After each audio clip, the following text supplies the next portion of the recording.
Hello, and welcome back to English 1. Today we will be studying the unit companies. In this unit, we will be speaking about the vocabulary related to companies and specifically their essential information. We will also be speaking about the grammar structure of the present simple tense, which is a very common and used verb tense in English. And in terms of linguistic functions, we will be studying and analyzing certain idiomatic expressions that will help us introduce ourselves and our company, the company we work for, at special events such as business events, networking events, after hour gatherings, etc., etc. So let's start with the vocabulary. When we talk about companies, it's very important to remember that as part of an organization, every staff member should be aware of the essential information about the company he or she works for. It's really important that all the members of staff are conscious of the different key information about the company they represent, because when they do their daily activities, it's very important to keep in mind the general outline and the general goals and objectives of the company. This will guide every single decision made by every member of staff. So, this is what we will be discussing in the first part of the vocabulary. Why is it important to know the company you work for? Then we'll study and look at some essential vocabulary for company facts, and then we'll end up this part of the video with some useful expressions to refer to the key information in the company we work for. In terms of company essentials and why is it important for employees to know about the company they work for, there are several elements that we can mention, yes. In the middle of this graphic here, we have the term core values. That is exactly the ethical, it's also here the ethics. It's the ethical guidelines that orient the operation of a company. It means that a company is operated according to a certain specific group of values that dictate how the company is run, how the company operates, how the company achieves its different goals in terms of marketing or sales or community service. All the different aspects that make up the company can be arranged according to a certain series of values, and that's what we call the core values. In terms of core values, we can mention, for example, teamwork. This is a very common one because it implies that we are constantly participating in different activities that are including or involving other people other than ourselves. So it means that no matter what we do and how important our contributions are, we will always make more sense of them if we work together with other people, with our colleagues and co-workers. Yes. Well, ethics is what I was mentioning before. It refers to essentially the moral values that are, dictating the operation of the company. Innovation is another core value for many companies in the present, because it means trying to create new solutions for the same or new problems that arise, and how to meet the needs of customers and clients in creative ways, in ways that are not ordinary, that are not common, that are singular or particular or original. That's what innovation refers to. Trust it's another very important value that we can mention, because it means the idea that companies can delegate into their different staff members different tasks, and they trust that each member of staff will fulfill his or her duties or responsibilities in a good way, so that the reputation of the company is maintained or improved. Yes. And of course, it also refers to the trust that the company can develop towards their clients, customers, providers, suppliers, competitors or competition. It's all about the relationship between two parts when one trusts the other and vice versa. This will, of course, generate better and more customers. It means more business for the company. If the company has a reputation for good moral values, good core values, then it usually brings more business. It brings more work, more customers. And of course, it results in the achievement of goals. Goals can be very different. Some companies give more priority to their economic goals and objectives, which means that they set for themselves an objective for the year where they have to reach a certain number of sales, a certain number amount of money. But other goals are also important for other companies, such as creating a good atmosphere for the employees. It could be another goal, or work in an environmentally sustainable way so that it doesn't impact on the natural environment in a destructive manner. So there are different types of goals that we can mention and that are equally important when companies are operating. And of course, that creates innovation, teamwork, and growth. These are all things that we've mentioned before. So for all these elements, the basic unit of understanding is that every single member of the company needs to understand these. They need to know exactly what the company does and how it does it, so that when he or she needs to communicate that information, he or she can do it in a way that is truthful and clear and useful for the people exchanging information with the company. In terms of specific vocabulary, there are so many different terms that we could mention. Yeah, I've selected a couple of terms that are really interesting and useful. So you have in companies, you have sometimes a trademark, which is a name, yes, that identifies the company or a specific product manufactured by that company. Market research is the study that companies do before they actually launch a product or a service. They need to understand the market first and the needs of the clients. When they do that, they are better able to meet those needs and provide better services. The brand is the product that is made or sold by a particular company. It's something that identifies the company in a very specific way. Product, of course, is an object, something that is produced or made or grown to be sold. Yes, that's a product. To launch means to go public. When you have a new product with you, a new line of products, and then you want to get it out to the public so that they can buy it or acquire it, you are launching that product. Consumer is the person or the group of people who buy a product or hire a service. That's a consumer. You can also call them customers or clients. A wholesaler, yes, a wholesaler is a person that sells products to stores and businesses. Yes, so they sell in large quantities because that makes the price of products a little lower. So these other stores or shops, they buy from a wholesaler and then they resell them again to the general public. Yeah, so that's a wholesaler. Deficit is when it's a negative indicator, which means that there's more money going away than entering the company.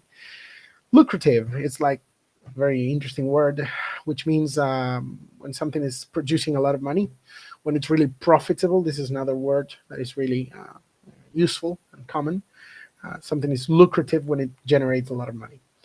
A commodity is a substance, yes, or a primary product that can be traded or bought or sold, usually in large quantities. So it's not an object per se; it's more like a agricultural produce.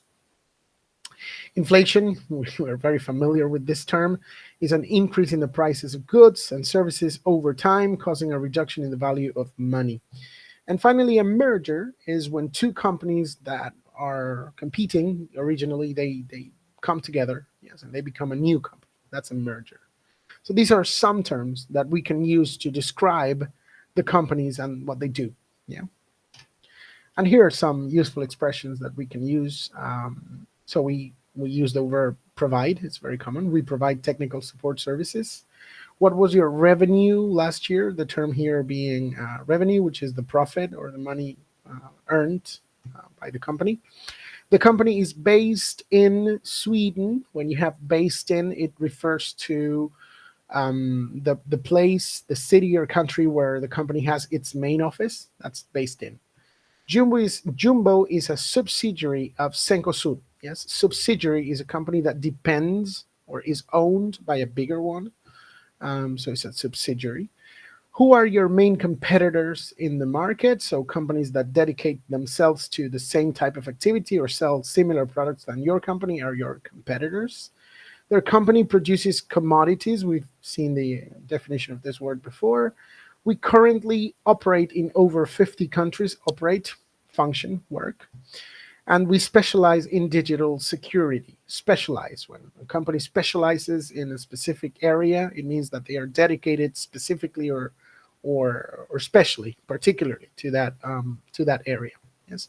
So this way we end up the vocabulary section of the video, and we can move on to the grammar. For this unit, we will be studying the present simple, which is, I've mentioned this before, is one of the most commonly used and most important verb tenses in English because we use it to express very important information about our daily lives and our daily activities. So it's really important. We will be studying first its uses and meanings, then the way we organize the elements to form sentences. That's what we call sentence structure. And then we're going to be looking at a specific type of word called the adverbs of frequency, which are very commonly used when we use the present simple. So in terms of what we can express with the present simple, we can mention habits. Habits are routines, things that are done with a certain repetition, with a certain frequency. I always drink coffee at work. This is clearly an action that happens more than once. It repeats itself.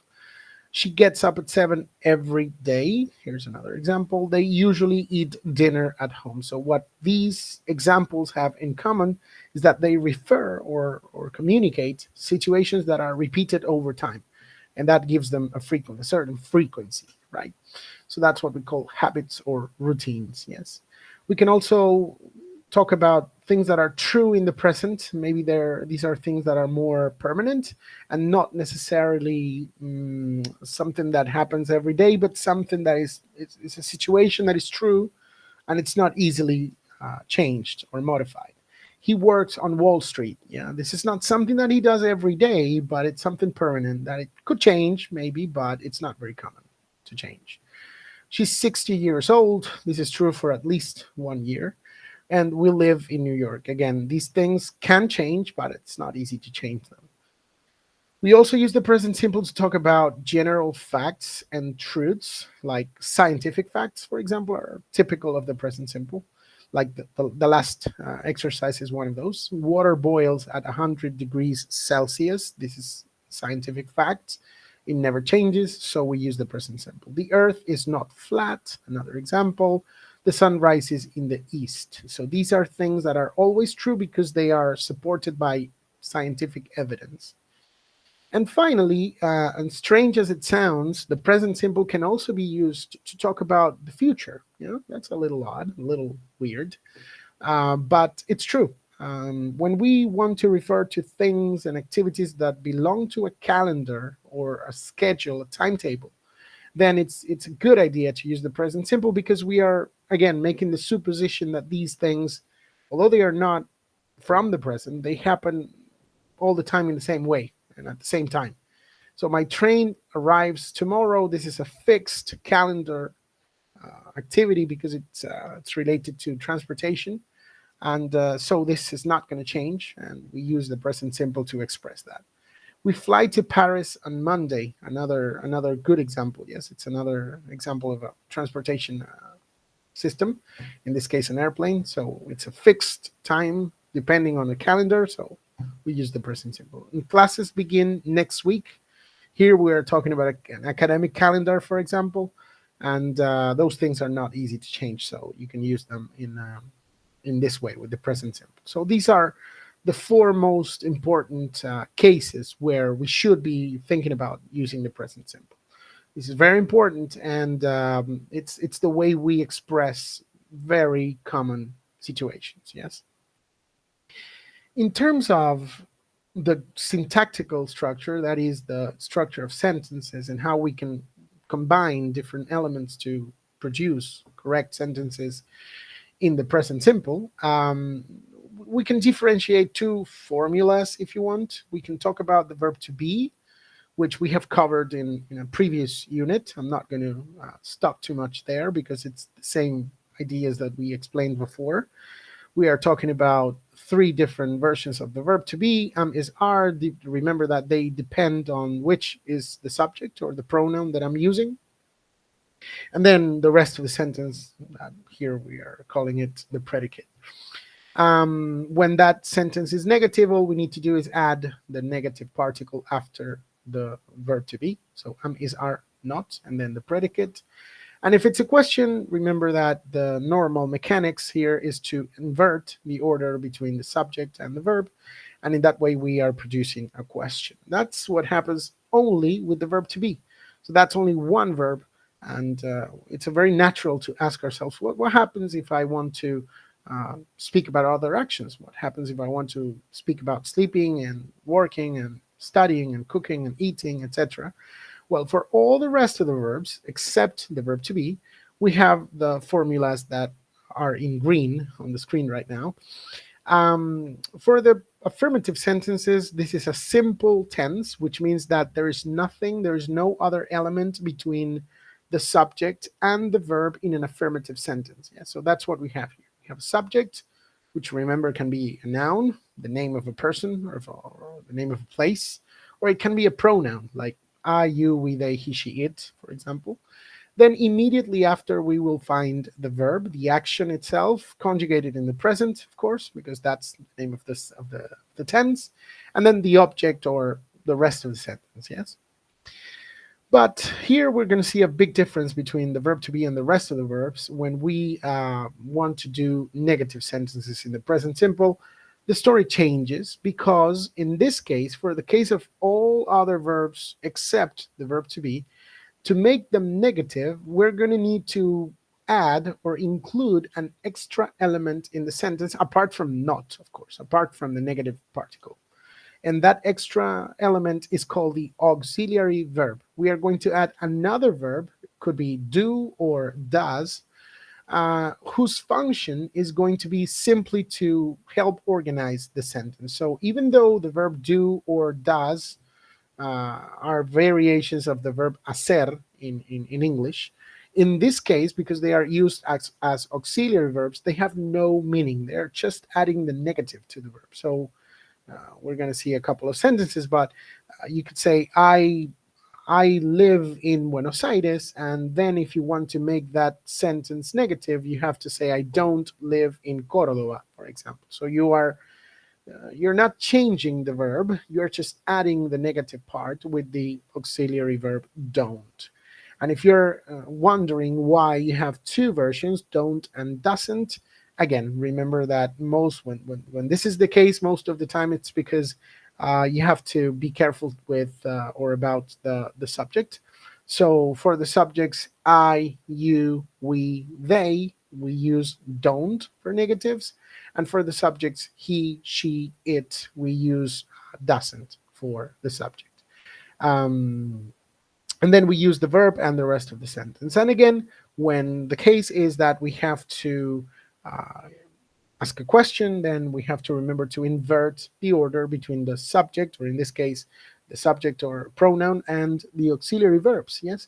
So if I want to ask you about where you live, for example, then I have to go with where do you live, because that's my auxiliary verb. And if I want to ask a similar question about Sophia, about a third person, then I have to say, where does Sophia live? Because Sophia is she, and she goes with the auxiliary verb does. Yeah. So that's what we do with the present simple and how we form sentences in this verb tense. There's one extra bit of information about the present simple is that because it's used to express routines and habits, things that we repeat over time with a certain frequency, very often it's very common to find that we add a certain type of word to this type of sentence, and those words are called, or expressions are called, the adverbs of frequency. These are words that give us a more precise idea about how frequently something happens. Yes. So in this little slide here in green, we can see a sort of a scale which goes from 100% to 0%. And of course, the idea behind this is that the more you get to 100, the more frequent the action is, which is 100 is all the time. And the more you get to close to the zero, then the less frequent the action is, and the zero, of course, is never, something which with zero frequency. Yes, so there are a lot of things in between. So you go for always when it's 100%, then close to 90. This is not rocket science. It's something very subjective. It depends on how you, the speaker, approach it and think about it. But approximately usually indicates a frequency of 90% of the time, normally or generally 80%. Often is a very common word, and it indicates a little bit more than 50%, but not much more. The same happens with frequently. Sometimes is the middle point, is the 50% word. So it means that 50% of the time something happens, and 50% of the time it doesn't happen. Occasionally is less than sometimes. Then you have seldom, very, very not frequent. Hardly ever is just once in a while. Yes, it almost never happens. Hardly ever or rarely. And then you have never, which means 0% frequency. Yes. So some of the examples you can see in the board are, or in the screen are, I always study after class. This is a full frequency, and the opposite of that would be vegetarians never eat meat.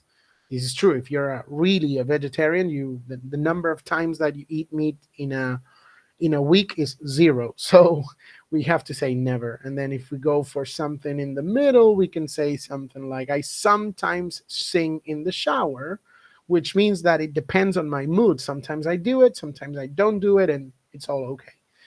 Yeah. Finally, before I move on to the next topic, I just want to point to the correct position or place where these frequency words are located in the sentence. For most verbs, we have to use them in the middle between the subject and the verb. So Daniel always, and that's my word of frequency, always passes his exams. If I change the frequency for any other, let's say seldom, yes, the position would be the same. Daniel seldom passes his exams. Of course, I'm changing the meaning because the frequency in that case would be different. But my point is that it's the same position in the sentence. The only exception, because there is always an exception, the only exception to that rule of positioning of the adverb of frequency is given in the verb to be. In that case, the correct sequence is subject, verb to be, and then the word of frequency. He is always happy. He's always happy means this is something that happens all the time, and the correct order is he is the pronoun or subject, is the verb to be, and finally the word of frequency. So these words, this list that you have on the screen right now, are very common when we use the present simple because they help us be more precise about how frequently the things that we are describing occur, basically. Finally, moving on to the functions section of this unit, we are going to be exploring a couple of expressions and idioms to introduce ourselves and our company, the company we work for and represent, specifically in the context of networking events. So, this is a very interesting term that I would like to discuss for a couple of minutes before we go to the expressions themselves. Networking is a very in fashion word. It's everywhere these days because it's a very cool way to describe the types of events where the main objective is to help uh, staff members from different companies interact with each other and with clients and providers, with different players in the business scenario, in a more relaxed type of context. It's not the context of a business meeting, which is rather formal. This is more relaxed, more, more free, let's say, more flexible. So it's really really good and important for companies these days to participate in some sort of networking activity. There are many different types of activities. We can mention things like congresses and conferences and work breakfast or after office events. All these things that are take you away or take the staff of the company away from the office and into a more relaxed sort of context can count as networking events. They are important because they help build relationships between colleagues and clients and providers. They can boost your career. If you participate in this type of event, it usually gives you a lot of experience. It can create or expand opportunities for new business for companies. Of course, you make contacts, and you make contact with people that maybe at that moment you don't realize how important that contact can be. And then after a couple of months or even more, even years, you say, oh, I met this person the other day and maybe they can help me with this thing that I'm doing now for the company. Yeah, a lot of it is done through the internet these days, especially after the pandemic and in the post-pandemic world. We are doing a lot of things on the computer, like this class, for example. We usually give out business cards, or at least we used to in the past. We gave these little cards with our information. We meet colleagues from different parts of the world sometimes that are dedicated to the same type of activities. We do the meet and greet, which is the initial activities to break the ice and get to know each other. People who attend these events usually have interests in common or common interests. They create communities, communities of learners, communities of professionals, and they exchange information in these communities. And finally, it creates or helps success and connections. Yeah, connections and contacts being very similar, and it's success because even if you're not closing a new business deal, you are gaining experience. You are in touch with other people. You are informing yourself about the newest trends. So it's always beneficial. It's always positive, and it's always something that is going to help the company and you as a participant. Some of the expressions that we can use to introduce ourselves in this type of context and introduce the company we work for is, of course, to say hello. Hello, can I introduce myself? If you want to give your name to another person, I work as a, and then you give your position in the company. I work as a marketing manager for the company X. Can I introduce? Sometimes you go to these events with a colleague, you don't go alone, and you want to introduce that person to a group of other people from different companies. So you say, can I introduce? Nice to meet you, or nice to meet you too, if somebody said that before you. Who do you work for? When you want to investigate what's the company behind a person or a group of people, you say, who do you work for, guys? What do you do? It's to understand the functions or position of that person or people in the company. And where are you from? Again, it's a question about the origin of a person or the origin of a company, if you don't know where the company is from, if it's not a multinational, for example. So these are some of the expressions that we can use in the context of networking events. We have reached the conclusions of this unit. Right now, in the present era, it's essential for staff members to understand and be able to describe the basic information about the company they work for and represent at this type of event. So it's very, very important to be aware of what the company does. In this sense, we can use the present simple tense to talk about habitual actions and situations, as well as permanent truths or general ideas. So these are the different types of ideas that we can express with the present simple. And there are different idiomatic expressions to ask for and provide personal information about ourselves and about our organization. And networking events are the ideal situations for the exchange of this type of information because they enable people to interact with each other in a more relaxed manner. Before we leave you, let us give you some final recommendations. Remember that if you have any questions, any doubts, your professor or tutor is available at the course forum. So leave your questions there and they will remember and respond to them as soon as possible. It's very important that you can participate in the synchronous online classes. This is the ideal situation to really answer all the questions that you may have. And don't forget that it's important to collaborate. You build new knowledge and you exchange information with your classmates in the debate forum. And this, in the end, is what makes the class more dynamic and personalized and significant for everybody. So, this has been all for this unit. Until the next one, I say bye bye and see you soon. Take care.